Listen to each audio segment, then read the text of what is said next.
ദൈവനാമത്തിന് മഹത്വം ഉണ്ടാകട്ടെ. Praise be to God's holy name. ഏകദേശം എൻ്റെ ഓർമ്മ ശരിയാണെങ്കിൽ 16 വർഷത്തിന് ശേഷമാണ് ഓസ്ട്രേലിയ ഇതുപോലെ ദൈവത്തിൻ്റെ വചനവുമായി നിൽക്കുവാനുള്ള അവസരം ലഭിച്ചത്. If my memory serves me right, it's been almost 16 years since I have been given this opportunity to stand here with the word of God. ഞാൻ ഓർക്കുന്നു 2008 ഞങ്ങൾ ഓസ്ട്രേലിയയിൽ കടന്ന സമയത്ത് നമ്മുടെ ജോൺ ബ്രദറിൻ്റെ വീട്ടിലുള്ള ബാക്കിലുള്ള ഒരു ചെറിയ ഷെഡിൽ വെച്ച്, അന്ന് മിബ എന്ന പേരിലല്ല സഭ തുടങ്ങിയതെങ്കിലും വൈകുന്നേരം 4 മണിക്ക് ഉള്ള ശുശ്രൂഷകളിൽ ആദ്യ സമയങ്ങളിലൊക്കെ പങ്കെടുക്കുന്നതിനും ശുശ്രൂഷകൾ പങ്കെടുക്കുന്നതിനും ചില സമയങ്ങളിലൊക്കെ ദൈവത്തിൻ്റെ വചനത്തിൽ നിന്ന് സംസാരിക്കുന്നതിനുള്ള ഭാഗ്യം ദൈവം തന്നിട്ടുണ്ട്. I had the opportunity to be part of and also share the word in our gatherings back in 2008 in the backyard of Brother Johnny in the southeast. അതിനുശേഷം വളരെ വർഷങ്ങൾക്ക് ശേഷമാണ് ദൈവത്തിൻ്റെ വചനവുമായി ഇവിടെ നിൽക്കുവാനായിട്ട് ഇടയായത്. And after many years, God has given me this opportunity to stand before you all with the word of God. ഞാൻ പ്രാരംഭമായി പറയട്ടെ, ഞാനൊരു പ്രസംഗകനല്ല. Let me say in the introduction itself that I am not a great preacher. പക്ഷേ ദൈവവചനത്തിൽ നിന്ന് ആര് സംസാരിക്കുന്നു എന്നുള്ളതല്ല, എനിക്ക് പ്രസംഗിക്കുന്നതിനേക്കാൾ ഉപരി പ്രസംഗം കേൾക്കുന്നതിനോടാണ് താല്പര്യം. More than being who is the one who is preaching from the word of God, I'd rather be a listener. കാരണം അതിൽ ഒരു കാര്യം പറയാനായിട്ട് ആഗ്രഹിക്കുന്നത്, പ്രസംഗിക്കുന്നതിന് പ്രിപ്പറേഷൻ ആവശ്യമാണ്, എന്നാൽ പ്രസംഗം കേൾക്കുന്നതിന് പ്രത്യേകിച്ച് പ്രിപ്പറേഷൻ്റെ ആവശ്യമില്ല.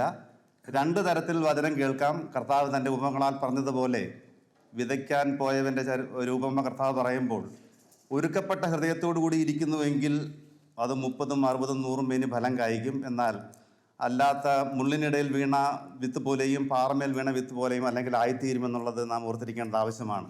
As we all know, being a preacher requires some preparation, but being a listener does not require the same level of preparation. And just like a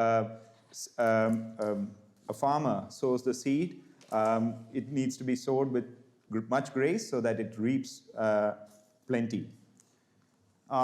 ഞാൻ ഇന്നിവിടെ പ്രസംഗിക്കാനായിട്ട് എടുത്തിരിക്കുന്ന ഒരു വിഷയമെന്ന് പറയുന്നത് ദൈവം കണ്ണു തുറന്നിട്ടുള്ള വ്യക്തികൾ എന്നുള്ളതാണ് എൻ്റെ subject. The subject that I would like to touch upon today is the people who have had their eyes opened by God. നാം ദൈവവചനത്തിൽ ദൈവം കണ്ണു തുറന്നിട്ടുള്ള അനേക വ്യക്തികളെ കുറിച്ച് പറയുന്നുണ്ടെങ്കിൽ തന്നെ ഇന്ന് പകൽക്കാലം ഒരു വ്യക്തിയെക്കുറിച്ച് മാത്രമേ നമ്മുടെ മുന്നിൽ സമയമുള്ളൂ. The scripture reminds us of many people who have had their eyes opened by God, but today we will be only meditating upon one of these individuals. കണ്ണു തുറക്കുക എന്ന് പറയുന്നതിന് ഞാൻ ഇപ്രകാരം ഒരു ഡെഫിനിഷൻ കൊടുക്കുവാനായിട്ട് ആഗ്രഹിക്കുന്നത്, I would like to define opening of the eyes by God in this way. വ്യക്തികൾ ദൈവത്തെ അല്ലെങ്കിൽ ഒരു പ്രത്യേക സാഹചര്യത്തെ നേരിടുന്ന ഒരു ആത്മീയ ഉറക്കമോ പ്രബുദ്ധതയോ ആയി ഇതിനെ സൂചിപ്പിക്കാം. We can define it as a period where an individual goes through a period of slumber, spiritual slumber or enlightenment. ഈ ഒരു ഡെഫിനിഷനെ തന്നെ 4 ശാഖകളായി നമുക്ക് ചിന്തിക്കുവാനായിട്ട് കഴിയും. We can dwell on this subject in 4 points.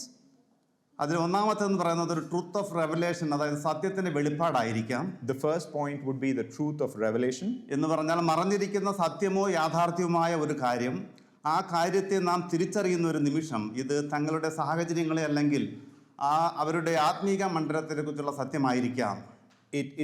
The truth of revelation can be understood as something that was hidden and has been revealed to us, and the moment where you understood it.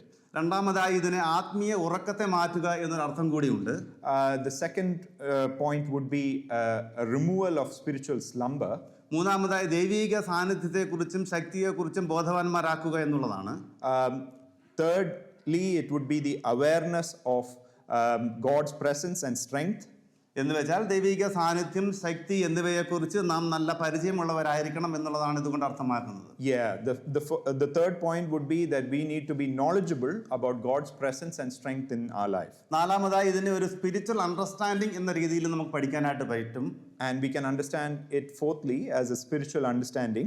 ഇന്ന് പറയുമ്പോൾ പാപത്തിൽ നിന്ന് ദൈവത്തിലേക്ക് മടങ്ങി വരണം, അല്ലെങ്കിൽ ഇരുട്ടിൽ നിന്നും വെളിച്ചത്തിലേക്ക് മടങ്ങി വരണം എന്നുള്ളതാണ് ഇതുകൊണ്ട് അർത്ഥമാക്കുന്നത്. It requires a reconciliation from darkness into light or from sin into spirituality. പ്രിയമുള്ളവരെ, ദൈവവചനം എന്ന് പറയുന്നത് ആശയങ്ങളുടെയും അനുഗ്രഹങ്ങളുടെയും കലവറയാണ്. We can see that the word of God is a chamber of thoughts and chamber of thoughts. അതിന് ഉദാഹരണമായി നമുക്ക് തിമത്യോസിന്റെ 2-ാം ലേഖനത്തിലേക്ക് കടന്നു വരുമ്പോൾ 3-ാം അധ്യായം 16-ഉം 17-ഉം വാക്യങ്ങളിൽ നാം ഇപ്രകാരം വായിക്കുന്നു: എല്ലാ തിരുവെഴുത്തും ദൈവശ്വാസികമാകിയാൽ ദൈവത്തിൻ്റെ മനുഷ്യൻ സകല സൽപ്രവൃത്തികളിലും വക പ്രാപിച്ച് തികഞ്ഞവനാകേണ്ടതിന് ഉപദേശത്തിനും ശാസനത്തിനും ഗുണീകരണത്തിനും നീതിയിലെ വിശ്വാസത്തിനും പ്രയോജനമുള്ളതാകുന്നു എന്ന് നാം അവിടെ വായിക്കുന്നു. There we read in 2 Timothy chapter 3 verses 18. We just read that.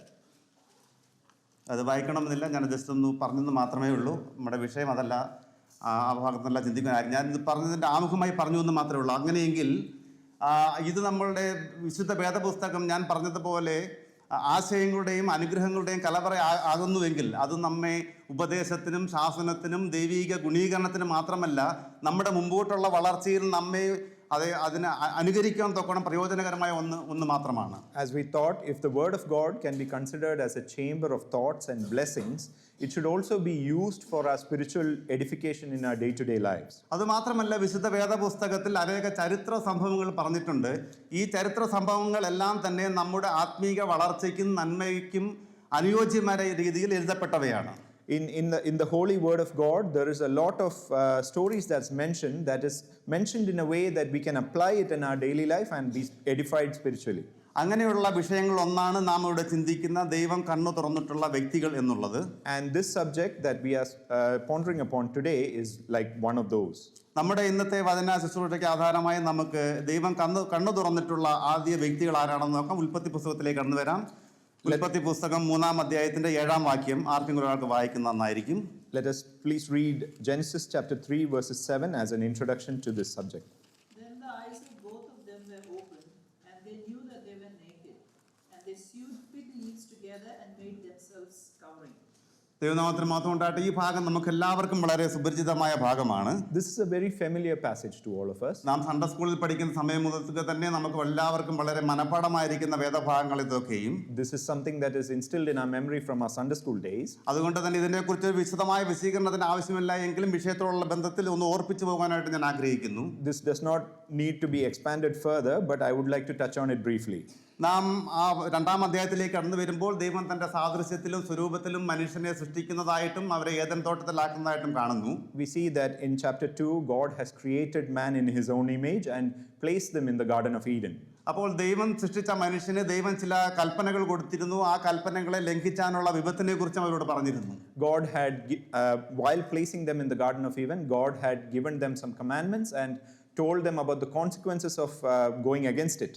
നാം ഉൽപ്പത്തി പുസ്തകം 3-ാം അധ്യായത്തിലേക്ക് കടന്നു വരുമ്പോൾ അതിന്റെ പ്രാരംഭ വാക്യത്തിൽ ഇങ്ങനെയാണ് കാണുന്നത്: യഹോവയായ ദൈവം ഉണ്ടാക്കിയ എല്ലാ കാട്ടുജന്തുക്കളെക്കാളും പാമ്പ് കൗശലമുള്ളതായിരുന്നു എന്ന് നാം അത് വായിക്കുന്നു. In chapter 3 verses 1, we see that the serpent was the most cunning among all the beasts that was created. ആ അപ്രകാരം പാമ്പ് അവിടെ ഏദൻ തോട്ടത്തിലേക്ക് കടന്നു വരികയും അവിടെ സ്ത്രീയോടുള്ള കോൺവെർസേഷൻ അവിടെ ആദ്യ ഭാഗങ്ങൾ നമുക്ക് കാണുവാനായിട്ട് കഴിയും. In the first couple of verses, we see the conversation of the snake with Eve. അപ്പോൾ ഞാൻ എൻ്റെ ഭാവനയിൽ ഇങ്ങനെ കാണുകയാണ്, ആ ഏദൻ തോട്ടത്തിലേക്ക് കടന്നു വന്ന പാമ്പ് ഒരുപക്ഷേ ആദ്യമായിട്ട് വന്ന് അവളോട് അമ്മച്ചിയെ സുഖമായിരിക്കുന്നുവോ, ആദമപ്പച്ചൻ എവിടെ പോയിരിക്കുന്നു, എന്തൊക്കെയുണ്ട് വിശേഷം എന്നൊക്കെയുള്ള ഒരു കുശല സംഭാഷണങ്ങളൊക്കെ അവിടെ നടത്തി കാണുമെന്ന് ഞാൻ എൻ്റെ ഹൃദയത്തിൽ വിചാരിക്കുന്നു. In my imagination, I believe that the snake might have made small talk with Eve and asking how she is doing and where is Adam. ഈ ഭാഗം ഞാൻ ഇങ്ങനെ ചിന്തിച്ചപ്പോൾ കഴിഞ്ഞ പ്രാവശ്യം നമ്മൾ ട്രാക്ട് ഡിസ്ട്രിബ്യൂഷന് പോകുന്നതിന് മുമ്പ് പ്രിയ സാബിൻ ബ്രദർ പറഞ്ഞതുപോലെ നമ്മൾ വീട്ടിൽ ചെന്ന് നോക്ക് ചെയ്തിട്ട് I want to talk to Jesus direct പറയാൻ പറ്റത്തില്ല. അപ്പോൾ അവരെ ഒന്ന് കംഫർട്ടബിൾ ആക്കിയതിന് ശേഷമേ നമുക്ക് സംസാരിക്കാൻ പറ്റുള്ളൂ എന്ന് സാബിൻ ബ്രദർ ഓർപ്പിച്ചത് ഞാൻ ഓർക്കുകയുണ്ടായി. How we remember during the tract distribution, it would be hard to approach someone straight away. Have you heard about Jesus? We should always be focusing on making small talk first. ഈ നിലയിൽ പാമ്പും അല്ലെങ്കിൽ സാത്താനും കടന്നു വന്ന് സ്ത്രീയോട് ഇങ്ങനെ ചില കുശല സംഭാഷണങ്ങളൊക്കെ നടത്തിയിട്ടുണ്ടായിരിക്കാം. Definitely the Satan in the form of the snake would have also made some sort of small talk with Eve at that moment. അപ്പോൾ അവിടെ സാത്താൻ ഈ സ്ത്രീയോട് ചോദിക്കുന്നത്, സ്ത്രീ ദൈവം വാസ്തവമായി നിങ്ങളോട് കൽപ്പിച്ചിട്ടുണ്ടോ, ഈ ഫലം പറിച്ച് തിന്നതെന്ന് വാസ്തവമായി നിങ്ങൾ കൽപ്പിച്ചിട്ടുണ്ടോ എന്ന് ചോദിക്കുന്നു. Here we see the serpent asking Eve, has God indeed said you shall not eat of every tree of the garden? അപ്പോൾ 2-ാം വാക്യത്തിൽ പറയുകയാണ്, സ്ത്രീ പാമ്പിനോട് തോട്ടത്തിലെ വൃക്ഷങ്ങളുടെ ഫലം ഞങ്ങൾക്ക് തിന്നാം, എന്നാൽ നിങ്ങൾ മരിക്കാതിരിക്കേണ്ടതിന് തോട്ടത്തിന്റെ നടുവിലുള്ള വൃക്ഷത്തിന്റെ ഫലം തിന്നരുത്, തൊടുകയും അരുത് എന്ന് ദൈവം കൽപ്പിച്ചിട്ടുണ്ട് എന്ന് അവൾ പറഞ്ഞു. We read that in verse 3, her response is that God But of the fruit of the tree which is in the midst of the garden, God has said, you shall not eat it, nor shall you touch it, lest you die. ഈ ഭാഗം വായിച്ചപ്പോൾ എൻ്റെ ശ്രദ്ധ പെട്ടെന്ന് 2-ാം അധ്യായത്തിന്റെ 17 വന്നു. അവിടെ വായിക്കുന്നത്, എന്നാൽ നന്മ തിന്മകളെ കുറിച്ചുള്ള അറിവിന്റെ വൃക്ഷത്തിന്റെ ഫലം തിന്നരുത്, തിന്നുന്ന നാളിൽ മരിക്കും എന്ന് മാത്രമേ ദൈവം കൽപ്പിച്ചിരുന്നുള്ളൂ. When I read this, my attention diverted to verses 17 of chapter 2, which says, but of the tree of the knowledge of God, good and evil, you shall not eat, for in that day you eat of it, you shall surely die. And that's the only thing that was commanded to them. എന്നാൽ സാത്താൻ ചോദിച്ചപ്പോൾ സ്ത്രീ അതിന്റെ കൂടെ ചില കാര്യങ്ങൾ add ചെയ്തതായിട്ട് കാണുവാനായിട്ട് കഴിഞ്ഞു. We can see that when the serpent asked of the woman, she added a couple of details. വൃക്ഷത്തിന്റെ ഫലം തിന്നരുത്, തൊടുകയും അരുത് എന്ന് ദൈവം കൽപ്പിച്ചിട്ടുണ്ട് എന്ന് ചില കാര്യങ്ങൾ കൂടെ അവിടെ ആഡ് ചെയ്യുന്നതായിട്ട് ഞാൻ ശ്രദ്ധിക്കപ്പെട്ടു. We see that Eve has added that we may not only not eat of the fruit, but not touch it either. ഇത് നമ്മുടെ സമൂഹത്തിലും ഇതാണ്. നമ്മൾ ഇവിടെ ചില ആൾക്കാരെ കുറിച്ച് നമുക്കറിയാം, ഏതെങ്കിലും ഒരു കാര്യം ഒരാളിൽ നിന്ന് കേട്ടിട്ട് അതിൽ കൂടെ കുറച്ചുകൂടെ ആഡ് ചെയ്ത് മറ്റുള്ളവരോട് പറയുന്ന ഒരു സ്വഭാവം പല മനുഷ്യരിലും ഉണ്ട്. This is relevant in our community as well, where we add a couple of details when we share the news with the next person. അതുപോലെ തന്നെ വിശുദ്ധ ബൈബിൾ സത്യമായ കാര്യങ്ങൾ പറയുമ്പോൾ അതിനോട് അനേക വിധമായ കാര്യങ്ങൾ കൂട്ടിച്ചേർക്കുന്ന സമൂഹത്തിലുമാണ് നാം ജീവിക്കുന്നത്. We are living in the day and age where even the word of God is having details added to it before it's shared. അപ്പോൾ പിശാചിന് മനസ്സിലായി, ഈ സ്ത്രീയെ പറ്റിക്കാൻ വളരെ എളുപ്പമാണ്, കാരണം ദൈവം പറയാത്ത കാര്യങ്ങൾ കൂടെ ഒരുപക്ഷെ എന്നോട് പറഞ്ഞിട്ടുണ്ടല്ലോ, അതുകൊണ്ട് കാര്യങ്ങളൊക്കെ എളുപ്പമായി എന്ന് ഒരുപക്ഷെ ചിന്തിച്ചിരിക്കാം. Maybe the serpent has gained confidence when he saw that Eve was adding details to what the God had commanded her. എന്നാൽ അതിന്റെ താഴോട്ടുള്ള ഭാഗങ്ങളിലേക്ക് കടന്നു വരുമ്പോൾ അവിടെ ഒരു പ്രലോഭനം നമുക്കവിടെ കാണുവാനായിട്ട് കഴിയും. Here in the below passage we see a temptation that was put forward. അപ്പോൾ പാമ്പ് സ്ത്രീയോട് പറയുകയാണ്, നിങ്ങളത് കഴിക്കരുത് എന്ന് പറയുന്നതിന്റെ കാര്യം നിങ്ങൾക്കറിയാമോ? നിങ്ങളത് കഴിച്ചാൽ നിങ്ങൾ ദൈവത്തെ പോലെ ആകും എന്നുള്ളത് കൊണ്ട് ദൈവം അറിയുന്നു, അതുകൊണ്ട് നിങ്ങളത് കഴിക്കരുതെന്ന് അതുകൊണ്ടാണ് ദൈവം പറഞ്ഞിരിക്കുന്നത്. Here the serpent tells Eve that, do you know why you are not supposed to eat of the fruit? Because if you eat of it, you will become like God. അപ്പോൾ നിങ്ങളത് കഴിക്കുകയാണെങ്കിൽ ദൈവത്തെ പോലെ ആകും, ദയവായി ഒന്ന് കഴിച്ചു നോക്കൂ എന്ന് request ചെയ്തിട്ടുണ്ടാകാം. So the serpent must have requested her to eat of it because she might have become like God. അപ്പോൾ അവൾ ആ പ്രലോഭനത്തിലേക്ക് വീണുപോയതായിട്ട് നമുക്ക് കാണുവാനായിട്ട് കഴിയും. We see that she has fallen in that temptation. പ്രിയമുള്ളവരെ, നാം ഈ ലോകത്തിൽ ജീവിക്കുമ്പോൾ പലപ്പോഴും പല പ്രലോഭനത്തിൽ കൂടെ നാം കടന്നു പോകേണ്ട സാഹചര്യങ്ങൾ ഉണ്ടാകാം. While we live in this wicked world, we might have instances where we fall into temptation. ആ പ്രലോഭനത്തിൽ കൂടെ കടന്നു പോകേണ്ട സാഹചര്യം ഉണ്ടായാൽ നാം നമ്മുടെ വിശ്വാസത്തെ മുറുകെ പിടിക്കേണ്ടത് ആവശ്യമാണ്. And when we go through such temptation, it is important for us to hold strong our faith. ഞാൻ എൻ്റെ ജീവിതത്തിലേക്ക് കടന്നു പോകും, ഞാൻ ഇതിൽ ചില പ്രലോഭനങ്ങൾ കൂടെ കടന്നു പോകേണ്ട സാഹചര്യങ്ങൾ എൻ്റെ ജോലിയുടെ മധ്യത്തിൽ എനിക്ക് ഉണ്ടായിട്ടുണ്ട്. And when we look into my own life, I have had several instances where I had to go through temptation in my workplace. 1997 ഞാൻ എൻ്റെ ലോങ് ടൈം വിസയോടുള്ള ബന്ധത്തിൽ ഒമാനിലേക്ക് ജോലിക്കായി കടന്നു പോകുന്നത്. I have gone to Oman in 1997 in terms of my work, in terms of long-term visa. ഞാൻ ഒരു oil ഇൻഡസ്ട്രിയിൽ work ചെയ്യുന്ന ആളായതുകൊണ്ട് നിങ്ങൾക്ക് ഗൾഫ് രാജ്യങ്ങളിൽ ജോലി ചെയ്തിട്ടുള്ളവർക്ക് അവിടെ പോയിട്ടുള്ളവർക്കും അറിയാം, അവിടെ ഓയിൽ ഖനനം ചെയ്യുന്നത് മിക്ക രാജ്യങ്ങളിലും കടലിലായിരിക്കും. എന്നാൽ ഒമാനെ സംബന്ധിച്ചിടത്തോളം ഓൺഷോറിലാണ് ഓയിൽ ഖനനം ചെയ്യുന്നത്. Those of you who are aware of the Middle East operations in terms of oil are aware that most of the oil operations are done offshore, but this was onshore. ഞാൻ അവിടെ ജോലി ചെയ്തത് Nizwa സിറ്റിയിൽ നിന്നും ഏകദേശം 750 kilometre അകലെയുള്ള ഒരു മരുഭൂമിയിലായിരുന്നു. I was residing in a desert that was nearly 750 kilometers away from the Niswa city. ഞങ്ങളുടെ ക്യാമ്പിൽ ഏകദേശം 1000 പേരോളം ഉണ്ടായിരുന്നു. In my camp there were around 1000 people. ഞങ്ങളുടെ ക്യാമ്പിന് ചുറ്റുമായി വേറെ 2 ക്യാമ്പുകൾ കൂടി അവിടെ ഉണ്ടായിരുന്നു. And there were 2 other camps as well nearby. ഞാൻ ഇപ്പോഴും ഓർക്കുന്നു, ഈ 1000 പേരുള്ളതിൽ ഒരു 600 പേരും കേരളീയരായിരുന്നു. Out of the 1000 people there, around 600 were all from Kerala. മറ്റുള്ള ഹിന്ദിക്കാരും മറ്റും ഉണ്ടായിരുന്നെങ്കിൽ തന്നെയും ഈ 1000 പേരിൽ ഞാൻ ഒരാൾ മാത്രമേ ഉണ്ടായിരുന്നുള്ളൂ. രക്ഷിക്കപ്പെട്ട് സത്യദൈവത്തെ ആരാധിക്കുന്ന അല്ലെ വേർപെട്ട ഒരു വിശ്വാസ സമൂഹത്തിലുള്ളത് ഞാൻ മാത്രമേ ഉണ്ടായിരുന്നുള്ളൂ. Although there were other people from different states, I was the only one who was born again and baptized and worshipping God as a believer out of the 1000. എനിക്ക് അവിടെ ദൈവത്തെ ആരാധിക്കുന്നതിനോ ആത്മീയമായ കൂട്ടായ്മയിൽ പങ്കെടുക്കുന്നതിനോ ഒന്നും മറ്റൊരു സുഹൃത്തുക്കളും അവിടെ ഉണ്ടായിരുന്നില്ല ആ സമയത്ത്. I did not have any friends to worship God or be in fellowship with.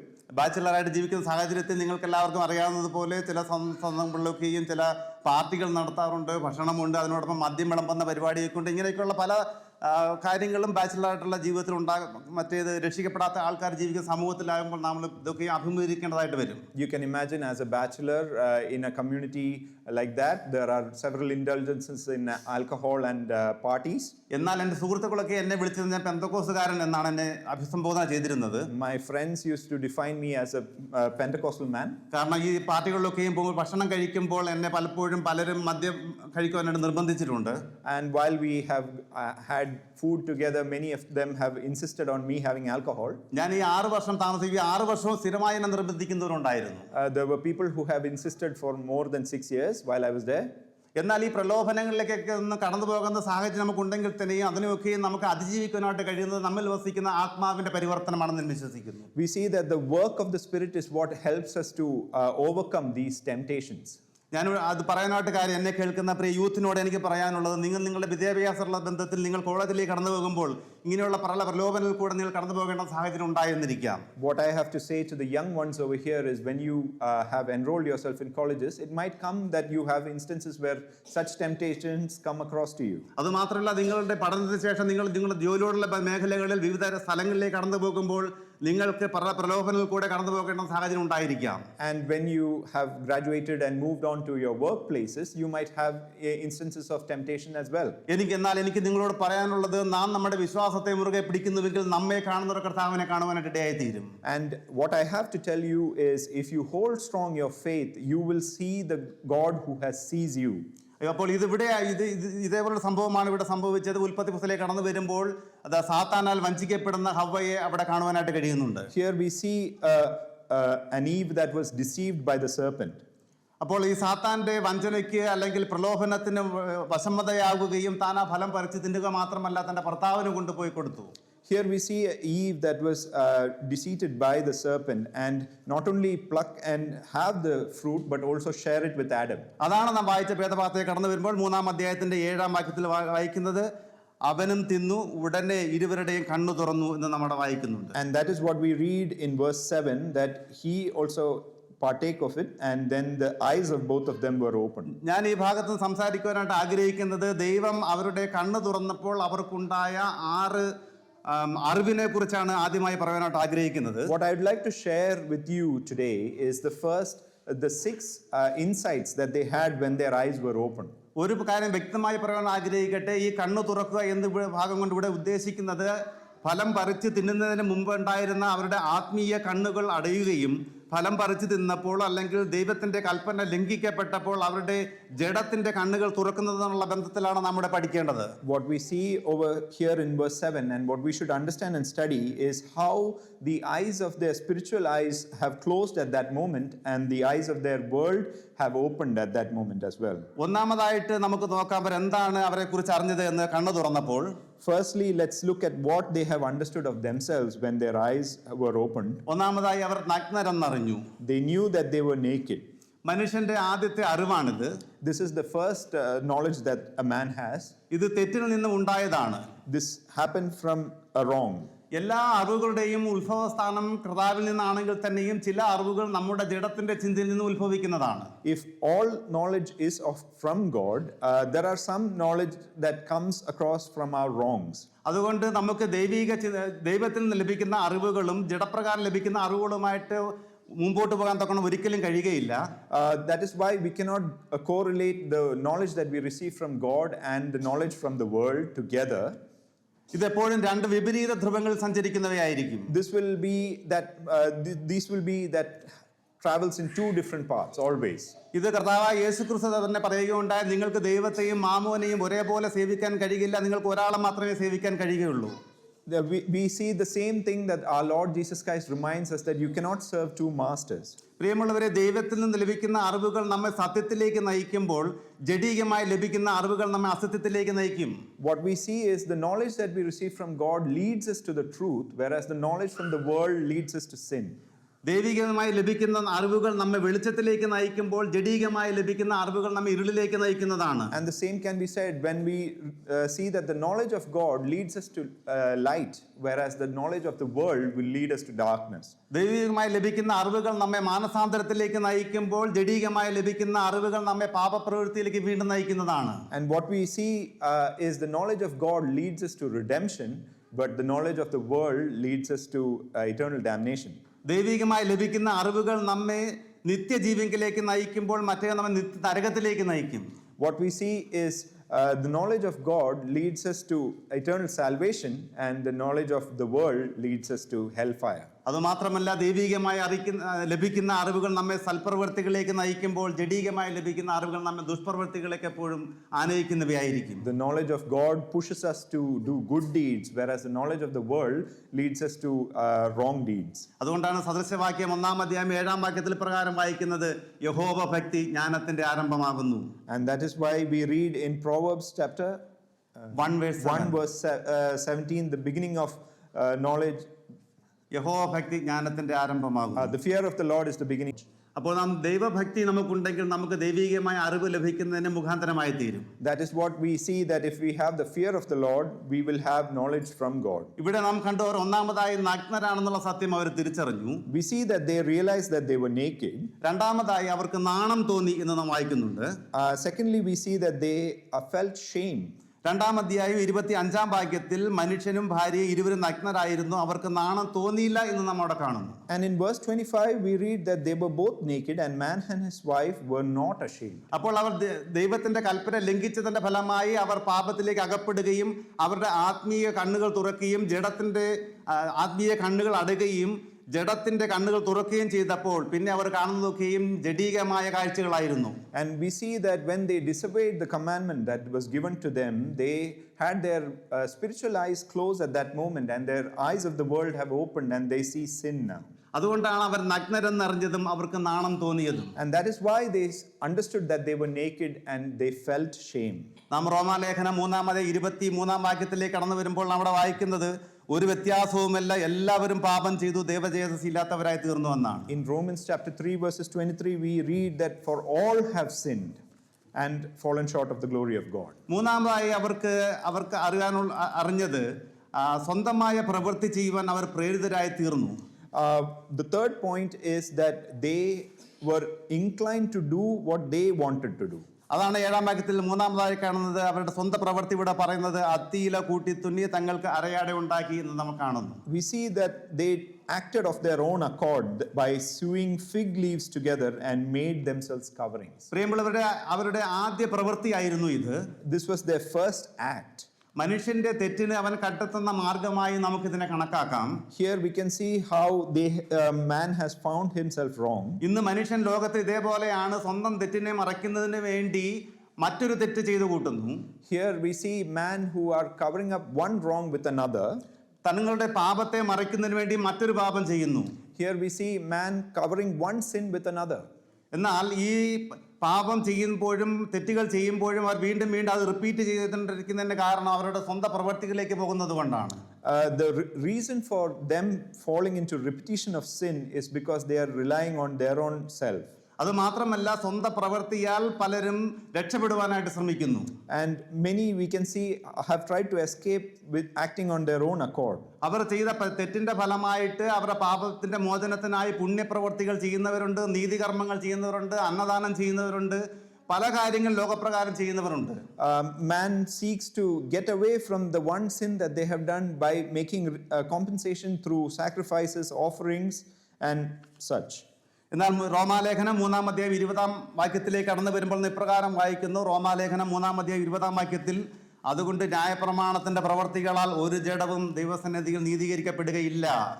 And we read in Romans chapter 3 verses 20 that therefore by the deeds of the law no flesh will be justified in his sight. അത് മാത്രമല്ല, റോമാലേഖനം 3-28 വായിക്കുന്നത് അങ്ങനെ മനുഷ്യൻ ന്യായപ്രമാണത്തിന്റെ പ്രവൃത്തി കൂടാതെ വിശ്വാസത്താൽ തന്നെ നീതീകരിക്കപ്പെടുന്നു എന്ന് നാം അനുമാനിക്കുന്നു. And in verse 28 we read, therefore we conclude that a man is justified by faith apart from the deeds of the law. അത് മാത്രമല്ല എഫേസ്യ ലേഖനം 2-ാം അധ്യായം 8-ാം വാക്യത്തിലേക്ക് കടന്നു വരുമ്പോൾ അവിടെ വചനം പറയുന്നത് നാം കൃപയാലാണ് രക്ഷിക്കപ്പെടുന്നത്, മനുഷ്യന്റെ പ്രവൃത്തികളാലല്ല.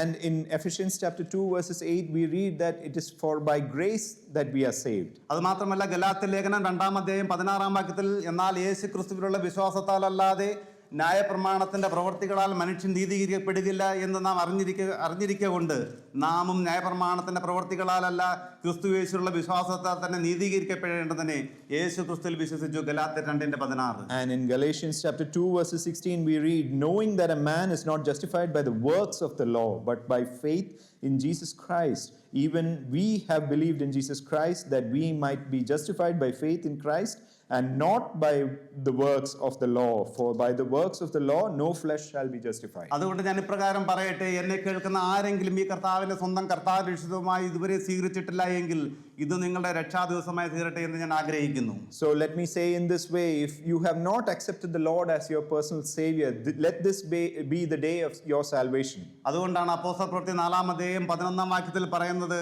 മറ്റൊരുത്തനും രക്ഷയില്ല, നാം രക്ഷിക്കപ്പെടുവാൻ ആകാശത്തിന്റെ കീഴിൽ മനുഷ്യരുടെ ഇടയിൽ നൽകപ്പെട്ട യേശു ക്രിസ്തു എന്ന നാമമല്ലാതെ വേറെ ഒരു നാമവുമില്ല. And that's why we read in the that's why we read in the Gospel of Acts that there is no way for salvation other than through the Lord Jesus Christ. അപ്പോൾ നാം 3 കാര്യങ്ങൾ ശ്രദ്ധിക്കുകയുണ്ടായി. അവരുടെ കണ്ണു തുറന്നപ്പോൾ അവർ നഗ്നരാണെന്നറിഞ്ഞു. രണ്ടാമതായി അവർക്ക് നാണം തോന്നി. മൂന്നാമതായി അവരുടെ സ്വന്തമായ പ്രവൃത്തി ചെയ്യാൻ അവർ പ്രേരിതരായി തീർന്നു. And the 3 things that we studied over here was that they first realized that they were naked. Second, they started acting of their own accord. And third, സ്വന്തമായ പ്രവൃത്തി ചെയ്യാൻ പ്രേരിതരായി തീർന്നു. and they acted of their own accord. നാലാമതായി ഉൽപ്പത്തി പുസ്തകം 3-ാം അധ്യായത്തിന്റെ 10-ാം വാക്യത്തിലാണ്. And the next thing that we would like to study together is Genesis chapter 3 verses 10. തോട്ടത്തിന്റെ ഒച്ച കേട്ടിട്ട് ഞാൻ നഗ്നനാകൊണ്ട് ഭയപ്പെട്ട് ഒളിച്ചു എന്ന് അവൻ പറഞ്ഞു എന്നായിട്ട് കാണുന്നു. I heard your voice in the garden and I was afraid because I was naked and I hid myself. മൂന്നാമതായി അവർക്ക് ഭയം തോന്നി എന്ന് നമ്മൾ വായിക്കുന്നു. And here we see that they were afraid. പ്രിയമുള്ളവരെ, ലോകത്തിൽ മനുഷ്യന് ഭയം ഇവിടെ തുടങ്ങുകയായിരുന്നു. And this is the start of fear in man. മനുഷ്യന് ആദ്യമായി ഭയം തോന്നിയത് ദൈവത്തോടാണ്. And the first fear that man felt was to God. മനുഷ്യന്റെ ദൈവത്തിൽ നിന്ന് അകറ്റിയത് പാപവും പാപത്തിൽ നിന്ന് ഉണ്ടായ ഭയവുമാണ്. And what we see separated man from God is sin and the fear of sin.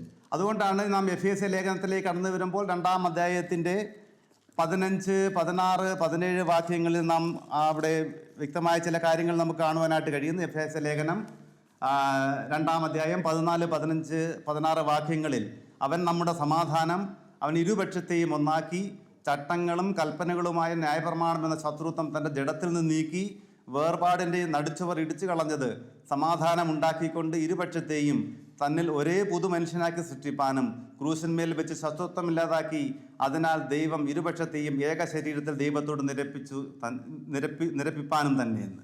And this is what we read in Ephesians chapter 2 verses 14, 15 and 16. എന്നാൽ പ്രിയമുള്ളവരെ, ഞാൻ ഇപ്രകാരം പറയാനായിട്ട് ആഗ്രഹിക്കുന്നു, നമ്മുടെ കർത്താവായ യേശു ക്രിസ്തുവിന്റെ ക്രൂശ് മരണത്താൽ ഈ നടുച്ചവർ ഇടിച്ചു കളഞ്ഞതായിട്ട് നമ്മൾ കാണുന്നു. And we see the middle wall of separation was broken down by the death of our Lord Jesus Christ. അഞ്ചാമതായിട്ട് അവർക്ക് നന്മ തിന്മകളെ കുറിച്ചുള്ള അറിവുണ്ടായി.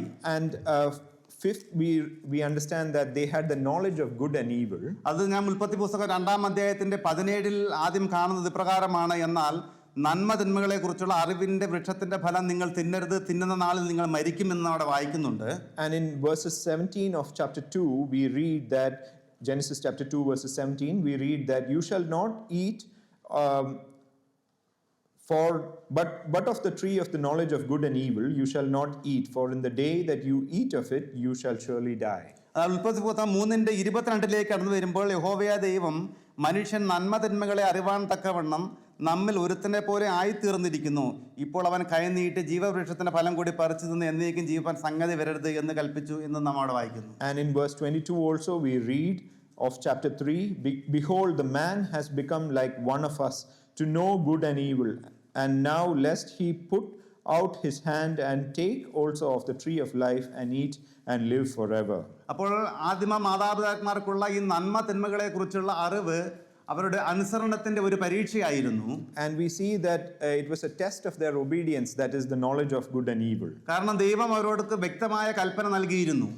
God had given them a clear instruction. അത് അവരുടെ അനുസരണത്തെ പരീക്ഷിക്കുക കൂടിയായിരുന്നു. That was a test of their obedience. രണ്ടാമതായി ഇതിൽ നിന്ന് പഠിക്കുവാനായിട്ട് ആഗ്രഹിക്കുന്നത് അവരുടെ നിഷ്കളങ്കത നഷ്ടപ്പെട്ടു എന്നുള്ളതാണ്.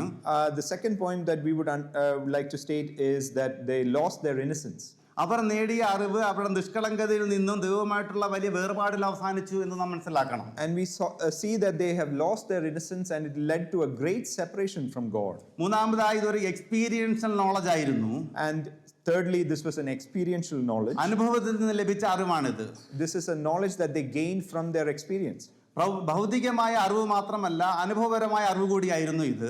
This was not just a worldly, earthly knowledge. This was an experiential knowledge. അതോടൊപ്പം ധാർമ്മികമായ ഉത്തരവാദിത്തങ്ങളും ഫലങ്ങളും കൂടി ഇതിനോടൊപ്പം വന്നു ചേർക്കുകയുണ്ടായി. And as a result of this, certain responsibilities also came upon them. നാലാമതായി ഈ നന്മ തിന്മകളെ കുറിച്ചുള്ള അവർക്ക് അവരുടെ ദൈവിക ബന്ധത്തിൽ നിന്നുള്ള ഒരു മാറ്റം കൂടിയായിരുന്നു. We see that this is fourthly, we see that the knowledge of good and evil was an additional responsibility to them as well. പ്രിയമുള്ളവരെ, ഞാൻ ഇപ്രകാരം പറയട്ടെ, നന്മ തിന്മകളെ കുറിച്ചുള്ള അറിവ് ദൈവിക ഗുണമാണ്. The knowledge of good and evil is a blessing from God. അത് മനുഷ്യനെ ദൈവത്തെ പോലെ ആക്കും എന്ന് ദൈവം മനസ്സിലാക്കി. God understood that it would make man like God. എന്നാൽ നാം ഓർത്തിരിക്കേണ്ടത് കാര്യം, അത് സ്രഷ്ടാവിന് മാത്രം എന്നും ചേർന്നിരിക്കുന്ന അവകാശമാണ്. But what we need to understand, it is something that is worthy of our Creator only. അപ്പോൾ നാം മനസ്സിലാക്കിയിട്ട് അവർക്ക് അവരുടെ കണ്ണു തുറന്നപ്പോൾ അവർക്ക് നന്മ തിന്മകളെ എന്താണെന്ന് തിരിച്ചറിയാനായിട്ട് കഴിഞ്ഞു. And as we read in verse 7, when their eyes were opened, they were able to understand good and evil. അഞ്ചാമതായിട്ട് അതൊരു ആത്മീക മരണമായിരുന്നു. And as a fifth point, it was a spiritual death. അവർ 2:17 വായിക്കുന്നത് തിന്നുന്ന നാളിൽ നിങ്ങൾ മരിക്കും എന്നുള്ളതാണ്. We see that they were told that you shall surely die the day that you eat of it. ലോകത്തിൽ 2 തരത്തിലുള്ള മരണങ്ങളുണ്ട്. ഒന്ന് ആത്മീക മരണവും ഒന്ന് ജഡീക മരണവും. There are 2 types of deaths in the world. One is physical death and spiritual death as well. ജഡീക മരണം എന്ന് പറഞ്ഞാൽ നമ്മുടെ ബോഡിയിൽ നിന്ന് ജീവൻ നഷ്ടപ്പെടുന്ന അവസ്ഥയ്ക്കാണ്. We can define physical death as when our life leaves our body. എന്നാൽ ആത്മീക മരണം എന്ന് പറയുന്നത് ദൈവവുമായിട്ടുള്ള ബന്ധം അറ്റുപോകുന്ന ഇല്ലാതാകുന്ന അവസ്ഥയാണ് ആത്മീക മരണം എന്ന് പറയുന്നത്. But spiritual death can be defined as when our relationship with God is gone. എന്നാൽ ആദിമ മാതാപിതാക്കൾ പാപം ചെയ്തതോടുകൂടി അവർക്ക് ആത്മീകമായ ഒരു മരണം അവിടെ സംഭവിച്ചു എന്ന് കാണുവാനായിട്ട് കഴിയും. Here we see Adam and Eve having a spiritual death as a result of their actions. എഫേസ്യർ ലേഖനം 4:18 വരുമ്പോൾ നമ്മൾ കാണുന്നത് ദൈവത്തിൽ നിന്നും ദൈവത്തിന്റെ ജീവനിൽ നിന്നകന്ന മനം തഴമ്പിച്ചു പോയവർ എന്നുള്ള വാക്ക് നമുക്ക് അവിടെ കാണുവാനായിട്ട് കഴിയും. And in Ephesians chapter 4 verses 18 we read that being alienated from the life of God. അത് മാത്രമല്ല എഫേസ്യർ ലേഖനം 2:1 വരുമ്പോൾ അതിക്രമങ്ങളാലും പാപങ്ങളാലും നാം മരിച്ചവരായിരുന്നു കാണുവാനായിട്ട് കഴിയും. And in Ephesians chapter 2 verses 1 we know that we were dead in our sins and trespasses. വീണ്ടും കൊലോസ്യ ലേഖനം 2:13 വാക്യത്തിൽ അതിക്രമങ്ങളിലും നിങ്ങളുടെ ജഡത്തിന്റെ അഗ്രചർമ്മത്തിലും മരിച്ചവരെന്ന നിങ്ങളെയും അവനോട് കൂടെ ജീവിപ്പിച്ചു എന്ന് നാം കാണുന്നു. We see that in Colossians chapter 2 that we who were dead in our sins and trespasses have been reconciled to him. അപ്പോൾ ആത്മീകമായ ഒരു മരണം അവിടെ സംഭവിച്ചു.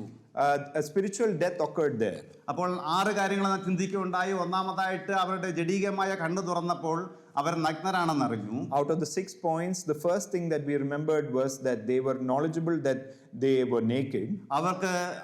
അവർക്ക് നാണം തോന്നി. They felt shame. അവർക്ക് മൂന്നാമതായി അവർ സ്വന്തം പ്രവൃത്തി ചെയ്യാനായിട്ട് ആരംഭിച്ചു. Thirdly, they started acting of their own accord. നാലാമതായി അവർക്ക് ഭയമുണ്ടായി. Fourthly, they felt fear. അഞ്ചാമതായിട്ട് നന്മ തിന്മകളെ കുറിച്ചുള്ള അറിവ് അവർക്ക് ലഭിച്ചു. Fifthly, they had the knowledge of good and evil. ആറാമതായി അവർക്കൊരു ആത്മീക മരണം സംഭവിച്ചു. Sixthly, they had a spiritual death. പ്രിയപ്പെട്ട ദൈവമക്കളെ, ഏദൻ പർദീസയിൽ വെച്ച് മനുഷ്യന്റെ ആത്മീയ കണ്ണുകൾ അടയുകയും ലോകത്തിലേക്കുള്ള കണ്ണുകൾ, അതല്ല ജഡത്തിന്റെ കണ്ണുകൾ തുറക്കുകയും ചെയ്തപ്പോൾ ദൈവത്താൽ മനുഷ്യന് ലഭിച്ച അനുഗ്രഹങ്ങൾ അഥവാ നന്മകൾ നഷ്ടപ്പെടുകയാണ് ഉണ്ടായത്. We see in the paradise of Eden, when their spiritual eyes closed and their worldly eyes opened, we see that the blessings that God had blessed them with was lost. ഇങ്ങനെ ദൈവിക നന്മകൾ നഷ്ടപ്പെട്ടപ്പോൾ, ദൈവത്തിന്റെ അനുഗ്രഹം നഷ്ടപ്പെട്ടപ്പോൾ അവർക്കുണ്ടായ 6 നന്മകൾ നഷ്ടപ്പെട്ടു എന്ന് നാം കാണുന്നുണ്ട്. We see that when in the process of losing the blessings that they were blessed with and the grace, we see 6 points. നമ്മുടെ മുന്നിൽ സമയമില്ലാത്തതുകൊണ്ട് ആ പോയിന്റുകൾ മാത്രം ഒന്ന് ഓടിച്ച് പറഞ്ഞു കൊടുത്താൽ ഞാൻ ആഗ്രഹിക്കുന്നു. Due to the shortage of time, I would just like to run through those points. ഒന്നാമതായി അവർക്ക് നഷ്ടപ്പെട്ട നന്മ എന്ന് പറയുന്നത് ദൈവവുമായിട്ടുള്ള ബന്ധമായിരുന്നു.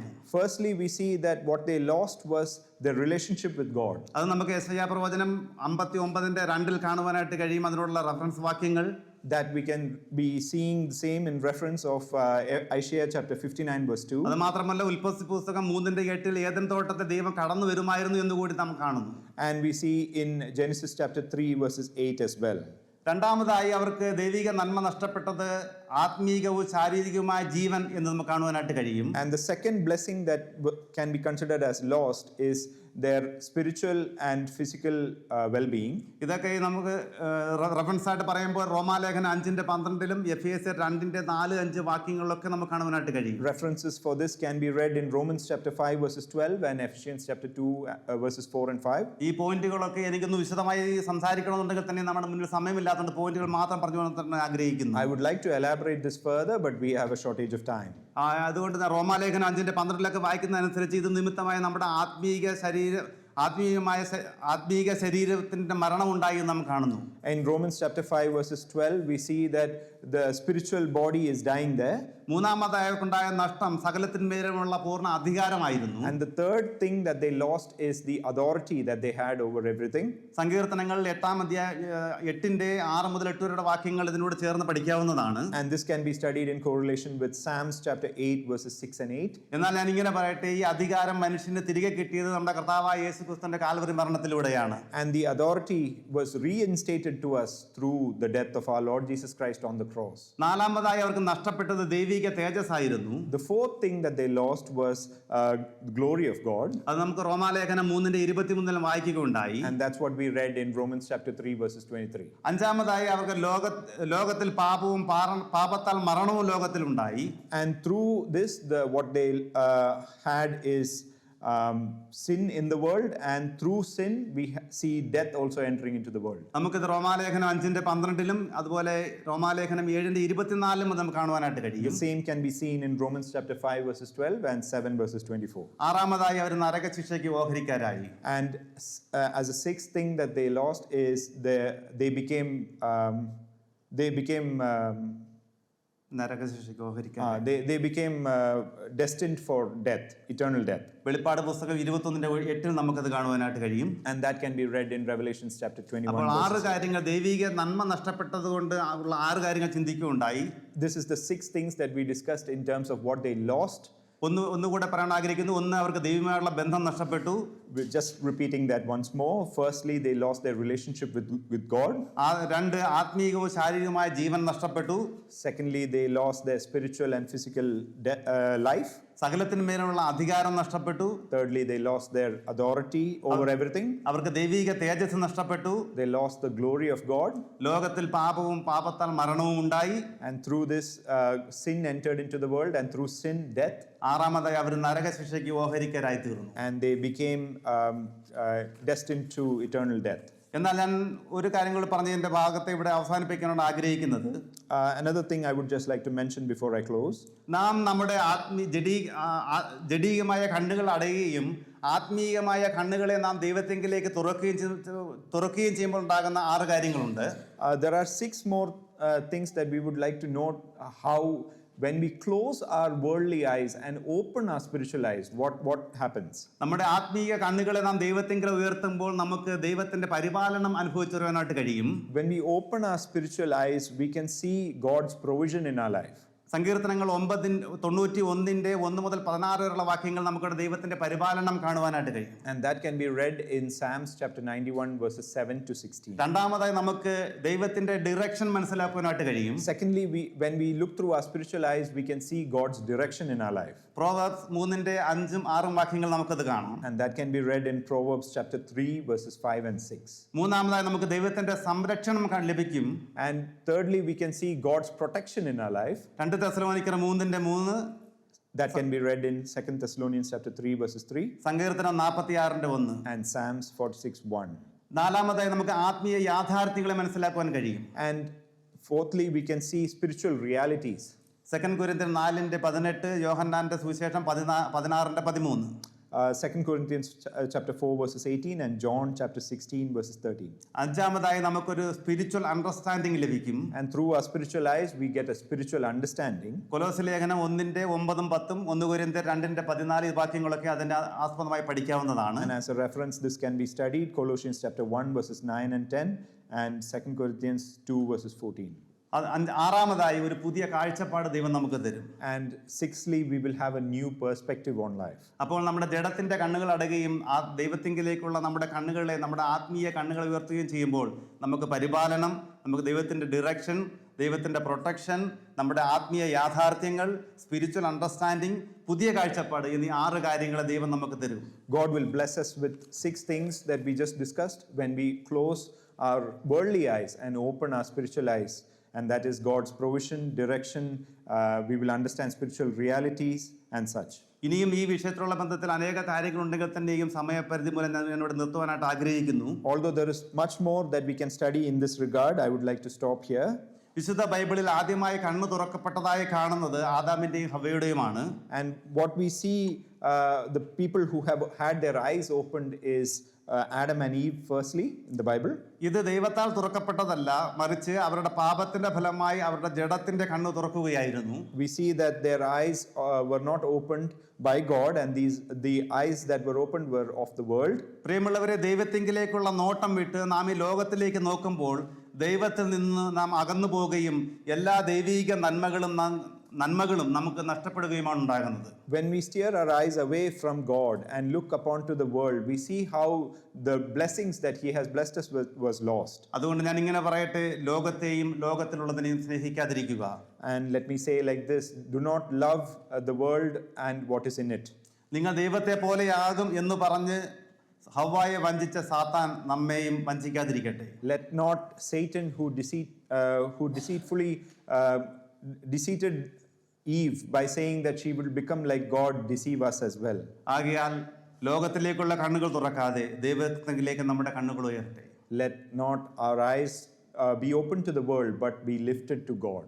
നാം സങ്കീർത്തനം 121:1 കടന്നു വരുമ്പോൾ ഞാൻ എൻ്റെ കണ്ണ് പർവ്വതങ്ങളിലേക്ക് ഉയർത്തുന്നത് കാണുവാനായിട്ട് കഴിയും. In Psalms chapter 121 verses 1, we see, I will lift up my eyes to the hills. പിശാചിന്റെ വാക്ക് കേട്ട് പർദീസ നഷ്ടപ്പെടുത്തിയ ആദിമ മാതാപിതാക്കളെ പോലെ ആകാതെ നമ്മുടെ ആത്മീയ കണ്ണുകൾ എപ്പോഴും കർത്താവിലേക്ക് ഉയർന്നിരിക്കട്ടെ.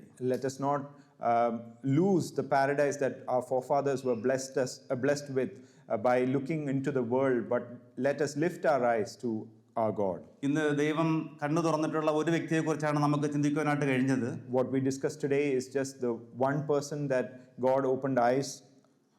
ദൈവം അനുവദിക്കുന്നുവെങ്കിൽ വരുന്നുള്ള സമയങ്ങളിൽ ദൈവം നമുക്ക് തരുന്ന സമയത്തിനനുസരിച്ച് മറ്റുള്ള കാര്യങ്ങൾ ചിന്തിക്കാമെന്ന് ഞാൻ കർത്താവിൽ ശരണപ്പെടുന്നു. I'm trusting in God. I will be discussing further on this subject in the days to come.